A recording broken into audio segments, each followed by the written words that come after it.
We were told friendly South Korean troops were moving through the area. Then men came up behind us. Some of us raised our weapons, but we were told by higher up not to fire. They looked right. They moved right. They came close enough to shake hands. And then they took our rifles. My name is Roy Paul Manring Jr.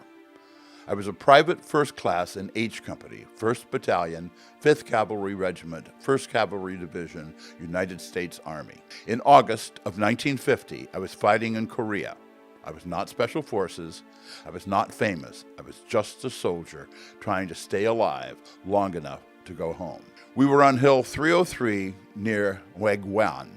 The war was new. Everything was confused.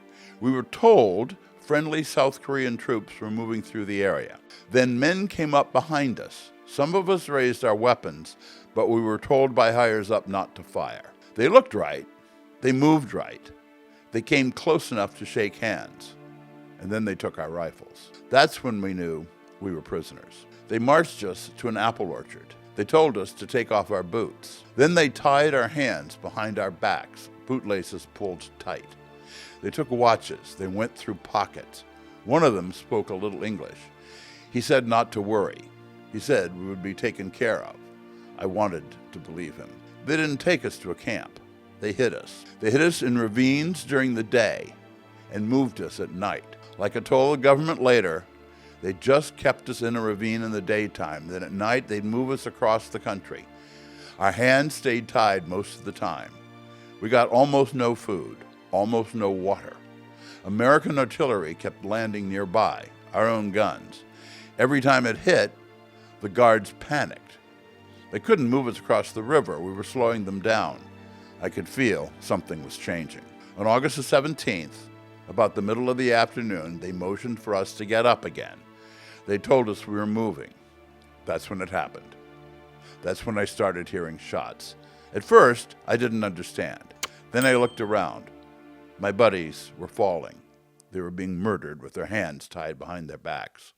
Men I had fought with, men I knew by their voices, by their boots, by the way they moved. They were going down, and they couldn't even turn. I got hit. Yeah, the first time they hit me, I got hit in the leg and the upper part of the arm. The man in front of me fell, dead, and I went down with him. When we fell, the ties between us broke loose. I stayed still. Bodies were falling on top of me. Blood, then quiet. But it wasn't over. They came back. I could hear boots. They come by. They start kicking you. And you can hear the fellows hollering, grunting, groaning, and praying. They were checking for living bodies, making sure. I pulled myself under the man next to me. He was already dead. So I managed to wriggle my body underneath. The fellow that was next to him was also dead. They kicked me, and when they did, kicked my leg, and that's when I caught it in the gut. I didn't move. I didn't cry out.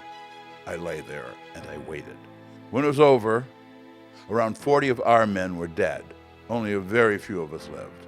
We survived by doing what the dead could do better than the living, not moving. Later, American troops came back up the hill. They found the ravine. They found the bodies, and they found me alive. I lived. But I carry Hill 303 with me. I carry the sound of those shots, the weight of those bodies, the knowledge that surrender did not stop the killing. We were not killed in a firefight. We were killed after capture, bound and helpless. That's what happened on Hill 303. That's what I saw through. That's what I lived through.